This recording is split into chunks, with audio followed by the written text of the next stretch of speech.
नमस्कार विद्यार्थियों, मैं हेमंत स्वामी हिंदी की ऑनलाइन कक्षा में फिर आपके समक्ष उपस्थित हूँ। आज हमारा अध्ययन का विषय है कक्षा 10 की हिंदी पाठ्य पुस्तिका क्षितिज द्वितीय के गद्य खंड का अध्याय है नेताजी का चश्मा, जिसके लेखक हैं स्वयं प्रकाश। तो इसके काव्य खंड के संपूर्ण पाठों का हम अध्ययन कर चुके हैं, व्याख्या सहित और प्रश्नोत्तर सहित। अब इसके गद्य खंड का प्रथम अध्याय का वर्णन करते हैं, उसका अध्ययन करते हैं। तो अध्ययन करने से पूर्व हम इसका संक्षिप्त परिचय जान लेते हैं। पाठ का दिया हुआ है कि चारों ओर सीमाओं से घिरे भूभाग का नाम ही देश नहीं होता। कि देश सिर्फ चारों ओर की सीमाओं से घिरे हुए भूभाग का नाम नहीं है। देश बनता है उसमें रहने वाले सभी नागरिकों, नदियों, पहाड़ों, पेड़ पौधों, वनस्पतियों, पशु पक्षियों से, और इन सबसे प्रेम करने तथा इनकी समृद्धि के लिए प्रयास करने का नाम देशभक्ति है। तो देश केवल सीमाओं से घिरे भूभाग का नाम नहीं है। देश नागरिकों, नदियों, पहाड़ों, पेड़ पौधों, वनस्पतियों, पशु पक्षियों आदि से मिलकर बना होता है, और इन सब से प्रेम करने तथा इनकी समृद्धि करने के लिए जो प्रयास किया जाता है वो देशभक्ति कहलाता है। तो यहाँ संकलित जो अध्याय है नेताजी का चश्मा, यह कहानी कैप्टन चश्मे वाले के माध्यम से देश के करोड़ों नागरिकों के योगदान को रेखांकित करती है। इस देश के निर्माण में अपने अपने तरीके से सहयोग करते हैं, सभी लोग अपने अपने तरीके से सहयोग करते हैं। कहानी यह कहती है कि बड़े ही नहीं, बच्चे भी इसमें शामिल हैं, कि बच्चों का भी योगदान है देश के सहयोग में। आइए अध्याय शुरू करते हैं। नेताजी का चश्मा। हालदार साहब, जो इस कहानी का मुख्य पात्र है, हालदार साहब को हर 15वें दिन कंपनी के काम के सिलसिले में, अर्थात उससे जुड़े हुए या उसके विषय में, उस कस्बे से गुजरना पड़ता था।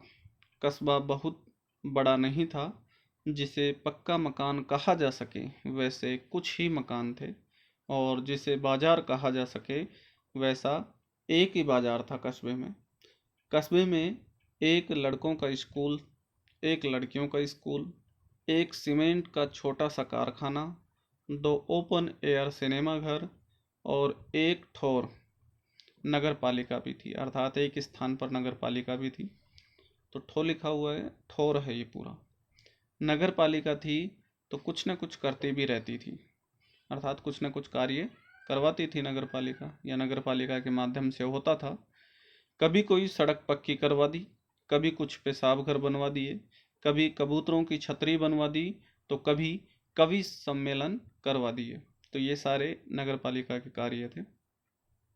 इसी नगर पालिका के किसी उत्साही बोर्ड या प्रशासनिक अधिकारी ने एक बार शहर के मुख्य बाजार के मुख्य चौराहे पर नेताजी सुभाष चंद्र बोस की एक संगमरमर की प्रतिमा लगवा दी। यह कहानी उसी प्रतिमा के बारे में है, बल्कि उसके भी एक छोटे से हिस्से के बारे में है। तो उस प्रतिमा का एक छोटा सा अंश यहाँ वर्णित है। पूरी बात तो अब पता नहीं, लेकिन लगता है कि देश के अच्छे मूर्तिकारों की जानकारी नहीं होने और अच्छी मूर्ति की लागत अनुमान और उपलब्ध बजट के कहीं बहुत ज़्यादा होने के कारण काफ़ी समय ऊहापोह, अर्थात असमंजस की दुविधा की स्थिति में और चिट्ठी पत्री में बर्बाद हुआ होगा। काफ़ी समय असमंजस में और चिट्ठी पत्री में बर्बाद हुआ होगा, और बोर्ड की शासनावधि समाप्त होने की घड़ियों में किसी स्थानीय कलाकार को ही अवसर देने का निर्णय किया होगा। कि लेखक ये बता रहे हैं कि पूरी बात तो पता नहीं है, लेकिन ऐसा लगता है कि उस मूर्ति को देखकर कि अच्छे मूर्तिकार की जानकारी नहीं होने पर, या फिर ऐसा हो सकता है कि अच्छी मूर्ति की लागत अनुमान और उपलब्ध बजट के कहीं ज़्यादा होने पर, कि अच्छी मूर्तिकार जो होंगे वो उपलब्ध बजट से अधिक पैसे मांग रहे होंगे, या उसकी लागत का अनुमान अधिक होगा। शायद इसी कारण असमंजस की स्थिति से और चिट्ठी पत्री में जो समय बर्बाद हो गया था, तो केवल शासनावधि समाप्त होने की घड़ी में अर्थात समय में शासनावधि दी गई थी, उसके लगभग 1 महीना बचा हुआ था, तो उसी समय में मूर्ति तैयार करवानी थी। इसलिए शायद स्थानीय कलाकार को ही अवसर देने का मौका देने का निर्णय कर लिया गया। और अंत में कस्बे के इकलौते हाई स्कूल के इकलौते ड्राइंग मास्टर, मान लीजिए मोतीलाल जी को ही यह काम सौंप दिया होगा। कि ऐसा अनुमान लगाया गया है कि शायद शासनावधि में 1 महीने का समय शेष रह गया है शासनावधि के अनुसार, तो 1 महीने के दौरान ही वहाँ के जो इकलौते ड्राइंग मास्टर हैं मोतीलाल जी, उनको शायद ये काम सौंप दिया गया है मूर्ति बनाने का, जो महीने भर में मूर्ति बनाकर पटक देने का विश्वास दिला रहे हैं। जो शायद उनके लिए उन्होंने शायद ऐसा कहा होगा कि मैं महीने भर में मूर्ति बनाकर पटक दूंगा, ये मेरा विश्वास कीजिए। जैसा कि कहा जा चुका है कि मूर्ति संगमरमर की थी। टोपी की नोक से अर्थात सिर से लेकर और कोट के दूसरे बटन तक कोई 2 फुट की ऊंची मूर्ति लगाई गई थी। ऊंचाई पर 2 फुट की ही मूर्ति थी ये, जिसे कहते हैं बस्ट। तो इस प्रकार से जो आदि मूर्ति बनाई जाती है उसको बस्ट कहते हैं, और पूरी मूर्ति अलग होती है। और सुंदर थी, वह दिखने में सुंदर थी। नेताजी सुंदर लग रहे थे, कुछ कुछ मासूम और कमसिन। कमसिन उर्दू का शब्द है जिसका अर्थ होता है सुंदर, आकर्षित करने वाला। तो नेताजी सुंदर लग रहे थे, कुछ कुछ मासूम और कुछ कमसिन अर्थात सुंदर, आकर्षित लगने वाले थे। फौजी वर्दी में थी नेताजी की मूर्ति। मूर्ति को देखते ही दिल्ली चलो और तुम मुझे खून दो जैसे नारे वगैरह याद आने लगते थे। इस दृष्टि से यह सफल और सराहनीय प्रयास था। सराहनीय से तात्पर्य है कि प्रशंसनीय, प्रशंसा करने योग्य प्रयास था। केवल एक चीज की कसर थी अर्थात कमी थी, जो देखते ही आंखों में खटकती थी, कमी महसूस होती थी। वह कमी थी कि नेताजी की आंखों पर चश्मा नहीं था। यानी चश्मा तो था लेकिन संगमरमर का नहीं था, एक सामान्य और सचमुच के चश्मे का चौड़ा काला फ्रेम मूर्ति को पहना दिया गया था। वास्तविक चश्मा पहना रखा था उसको। हालदार साहब जब पहली बार इस कस्बे से गुजरे और चौराहे पर पान खाने रुके, तभी उन्होंने इसे लक्षित किया अर्थात इस पर ध्यान दिया, और उनके चेहरे पर एक कौतुक भरी मुस्कान फैल गई। कौतुक भरी अर्थात रहस्यमयी मुस्कान फैल गई कि पूरी जो मूर्ति है वो संगमरमर की है, लेकिन इस पर जो चश्मा लगाया गया है वो प्लास्टिक का काला चश्मा लगाया गया है। तो उनके मुंह से निकला कि वाह भाई, क्या आइडिया भी ठीक है, कि यह आइडिया भी ठीक है। मूर्ति पत्थर की लेकिन चश्मा रियल है, वास्तविक है। जीप कस्बा छोड़कर आगे बढ़ गई।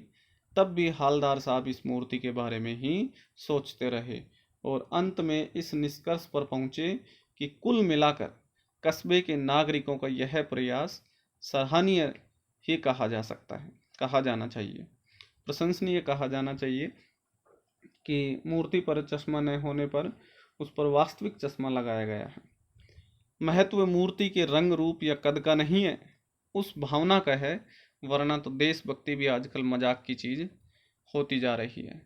कि यह मूर्ति पर लगा हुआ वास्तविक चश्मा उस देशभक्ति को दर्शाता है, जो आज के युग में देशभक्ति एक मजाक बनकर रह गई है।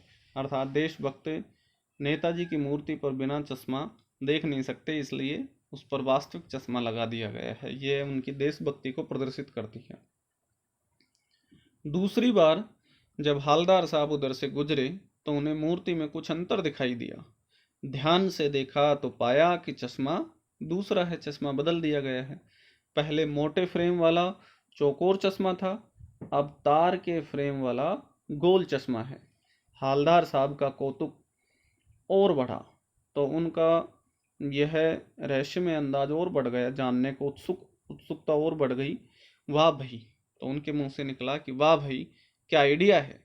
मूर्ति कपड़े नहीं बदल सकती लेकिन चश्मा तो बदल ही सकती है। तो जैसे ही चश्मा, पिछली बार कोई दूसरा चश्मा था, अब की बार दूसरा, तो उनके मुंह से निकल गया अचानक ही कि वाह भाई, क्या आइडिया है। मूर्ति कपड़े नहीं बदलती लेकिन चश्मा बदल सकती है। तीसरी बार फिर नया चश्मा था। हालदार साहब की आदत पड़ गई हर बार कस्बे से गुजरते समय चौराहे पर रुकना, पान खाना और मूर्ति को ध्यान से देखना।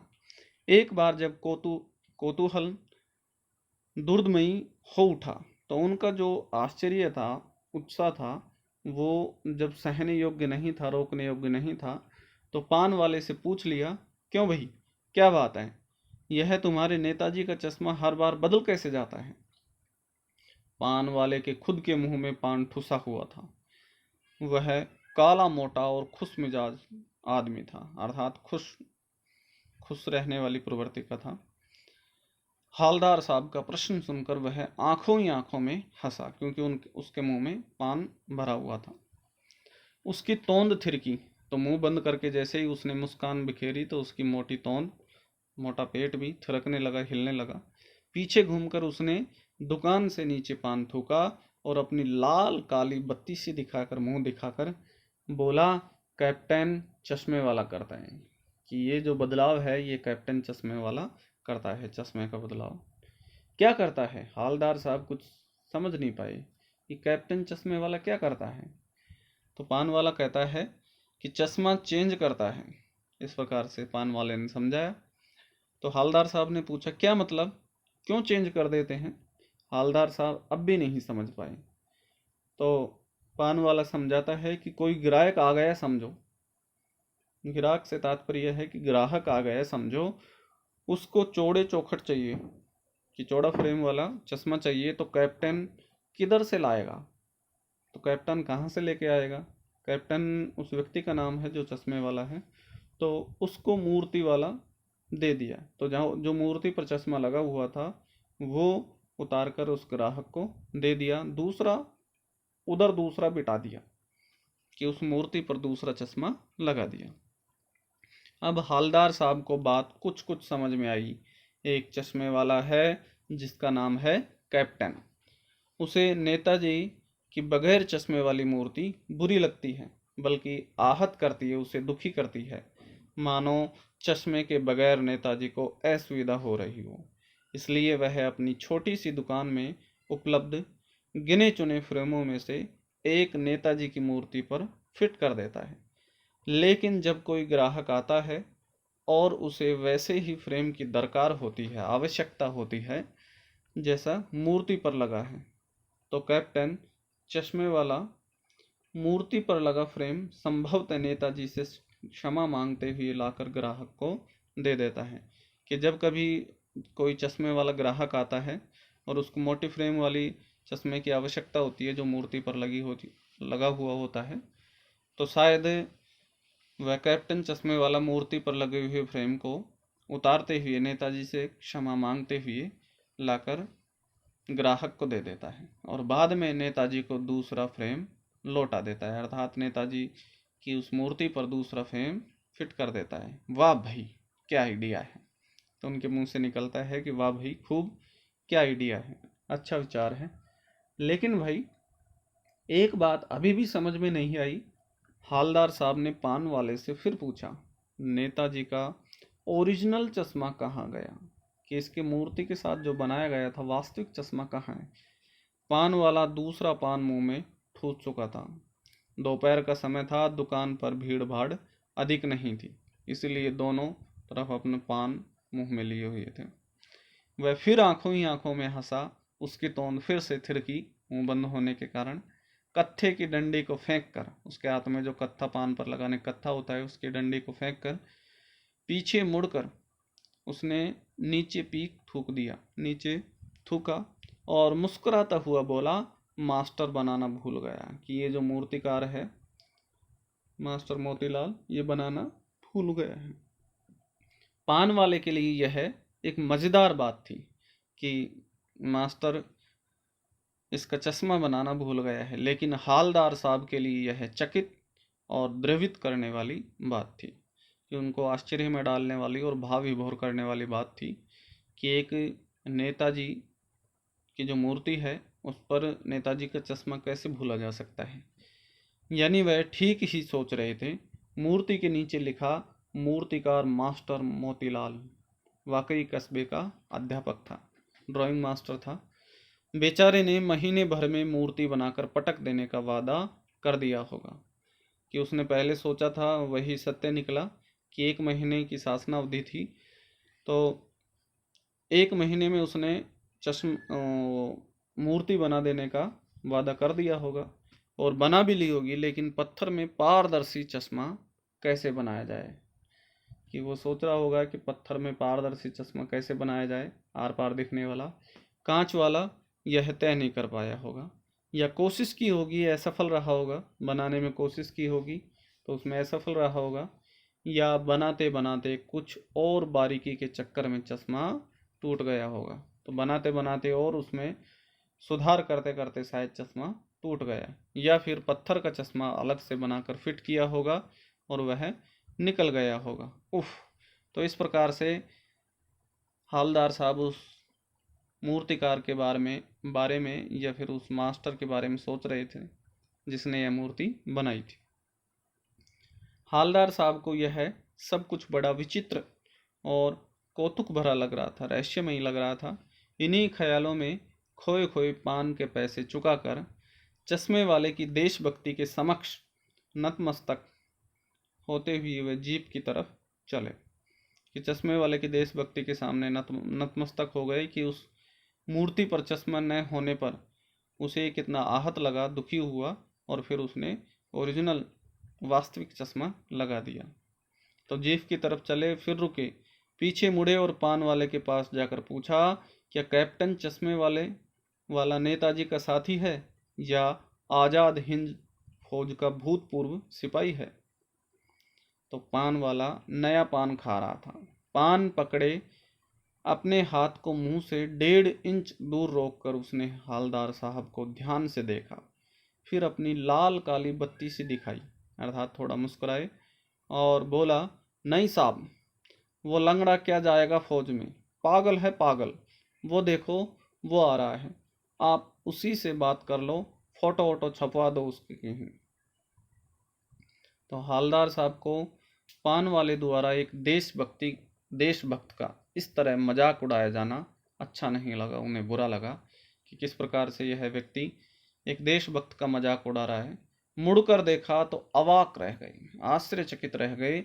एक बेहद बूढ़ा, मरियल सा, कमजोर सा लंगड़ा आदमी, सिर पर टोपी, गांधी टोपी और आंखों पर काला चश्मा लगाए, एक हाथ में एक छोटी सी संदूकची, अर्थात जो अटैची ब्रीफ केस होता है छोटा, उसी की भांति का, और दूसरे हाथ में एक बांस पर टंगे बहुत से चश्मे लिए अभी अभी एक गली से निकला था, और अब एक बंद दुकान के सहारे अपना बांस टिका रहा था। तो इसे देखकर ऐसा लग रहा था कि तो इस बेचारे की दुकान भी नहीं है, यह फेरी लगाकर चश्मा बेचता है। हालदार साहब चक्कर में पड़ गए, अर्थात सोच विचारधारा में डूब गए। पूछना चाहते थे, इसे कैप्टन क्यों कहते हैं, कि क्या यही इसका वास्तविक नाम है, लेकिन पान वाले ने साफ बता दिया था कि अब वह इस बारे में और बात करने को तैयार नहीं। ड्राइवर भी बेचैन हो रहा था कि काम भी था। हालदार साहब जीप में बैठकर चले गए। 2 साल तक हालदार साहब अपने काम के सिलसिले में उस कस्बे से गुजरते रहे और नेताजी की मूर्ति में बदलते हुए चश्मों को देखते रहे। तो इस प्रकार से चित्र में दिखाया जा रहा है कि किस प्रकार से कैप्टन जो चश्मे वाला है वो नेताजी के चश्मे को बार बार बदलता रहता है, इस चित्र में दिखाया गया है। तो कभी गोल चश्मा होता तो कभी चौकोर, कभी लाल, कभी काला, कभी धूप का चश्मा, कभी बड़े कांचों वाला गोगा चश्मा, पर कोई न कोई चश्मा होता जरूर। उस धूल भरी यात्रा में हालदार साहब का कौतुक, वह रहस्य और प्रफुल्लता, वह प्रसन्नता के क्षण देने के लिए, कि उनको इस प्रकार के रहस्य और प्रसन्नता प्राप्त हो जाती थी उस चश्मे को देखकर, बदलते हुए चश्मे को देखकर। फिर एक बार ऐसा हुआ कि मूर्ति के चेहरे पर कोई भी कैसा भी चश्मा नहीं था।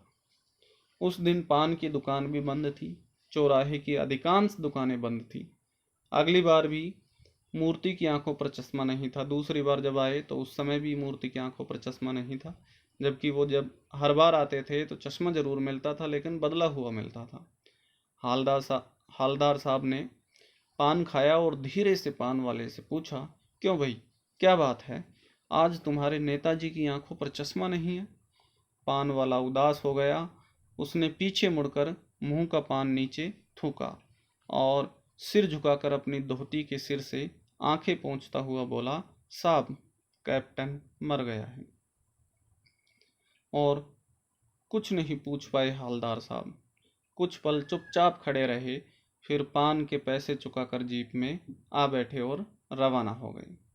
बार बार सोचते क्या होगा उस कौम का जो अपने देश की खातिर घर गृहस्थी, जवानी, जिंदगी सब कुछ होम स्वाहा ये न्योछावर कर देने वाले पर भी हंसती है और अपने लिए बिकने के मौके ढूंढती है। दुखी हो गए। 15 दिन बाद फिर उसी कस्बे से गुजरे। कस्बे में घुसने से पहले ही ख्याल आया कि कस्बे की हृदय स्थली में सुभाष की प्रतिमा अवश्य प्रतिष्ठापित होगी, अर्थात स्थापित होगी। हृदय स्थली अर्थात उसके कस्बे के मध्य में। लेकिन सुभाष जी की आंखों पर चश्मा नहीं होगा, क्योंकि मास्टर बनाना भूल गया और कैप्टन जो वास्तविक चश्मा लगाता था वह भी मर गया। इसलिए अब शायद मूर्ति पर चश्मा नहीं होगा। सोचा आज वहाँ रुकेंगे नहीं, पान भी नहीं खाएंगे, मूर्ति की तरफ भी नहीं देखेंगे, सीधे निकल जाएंगे। ड्राइवर से कह दिया चौराहे पर रुकना नहीं, आज बहुत काम है, पान आगे कहीं खा लेंगे। लेकिन आदत से मजबूर थे। आंखें चौराहा आते ही मूर्ति की तरफ उठ गई। कुछ ऐसा देखा कि चीखे, रोको। जीप स्पीड में थी। ड्राइवर ने जोर से ब्रेक मारे। रास्ता रास्ता चलते लोग देखने लगे। जीप रुकते न रुकते हालदार साहब जीप से कूदकर तेज तेज कदमों से मूर्ति की तरफ लपके, उन मूर्ति की तरफ भागे। उससे ठीक सामने जाकर अटेंशन मतलब सावधान स्थिति में खड़े हो गए। मूर्ति की आंखों पर सरकंडे से बना छोटा सा चश्मा रखा हुआ था, जैसे बच्चे बना लेते हैं। तो सरकंडे अर्थात लकड़ी का जैसे बच्चे मनोरंजन के लिए चश्मा बनाते हैं, उसी प्रकार से सरकंडे से बना हुआ चश्मा नेताजी की मूर्ति पर लगा हुआ था। और हालदार साहब भावुक हो गए, भाव विभोर हो गए। इतनी सी बात पर उनकी आंखें, बहराई आंखें नम हो गई थी कि बच्चों में भी किस प्रकार से देशभक्ति कूट कूट कर भरी हुई है। तो इस प्रकार से नेताजी का चश्मा अध्याय का व्याख्यान पूर्ण होता है। अब इसके अगले वीडियो में हम इसके सभी प्रश्नोत्तर हल करते हैं। धन्यवाद।